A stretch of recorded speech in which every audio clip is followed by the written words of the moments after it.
अस्सलाम वालेकुम नाजरीन, आपको खुशआमदीद कहते हैं मियाँ वाली इंफॉर्मेटिव न्यूज़ में। इमरान खान का होम ग्राउंड मियाँ वाली और होम ग्राउंड पर खिलाड़ियों की बहुत बड़ी तादाद अभी से जमा हो चुकी है इस वक्त। और रात के 6:30 बज चुके हैं और 6:30-7 बज चुके हैं, लेकिन यहाँ पर आप देख सकते हैं क्राउड की एक बहुत बड़ी तादाद जम्मे गफीर यहाँ पर। ये वो जलसा है जो कि यहाँ पर जारी हो सारी है। इस जलसे को शुरू होने में अभी लगभग तकरीबन 20 घंटे रहते हैं, लेकिन आप देख सकते हैं कि लोगों का जम्मे गफीर मियाँ वाली इमरान खान साहब का होम ग्राउंड और होम ग्राउंड पर ये लोग जमा हो चुके हैं। और सबसे जो ख़ास बात यह है जलसे की कि मियाँ वाली के लोगों में जोश और खरोश पाया जाता है।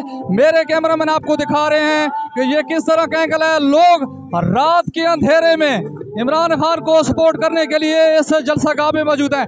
आपको बताते चलें कि ये जलसा बिल्कुल जनरल बस स्टैंड मियाँ वाली के मशरिक साइड पर है और ये आपको मनाजिर हम दिखा रहे हैं। इंशाल्लाह जब इमरान खान साहब आएंगे 20 घंटे भी रहते हैं जलसा शुरू होने में, लेकिन ये लोगों की तादाद है, आपको यहाँ पर खुद देख रहे हैं।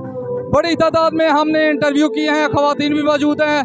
खिलाड़ी अपने कप्तान का इंतज़ार करते हुए ये मियाँ वाली धरती इमरान खान के साथ, इमरान खान एक सुपर पावर के तौर पर मियाँ वाली में बल्कि पूरी दुनिया में उभरे हैं। और ये जलसा गाह के रात के मनाजिर हैं। इंशाल्लाह कल सुबह भी हम आपको ये तमाम तर सूरत हाल दिखाते रहेंगे।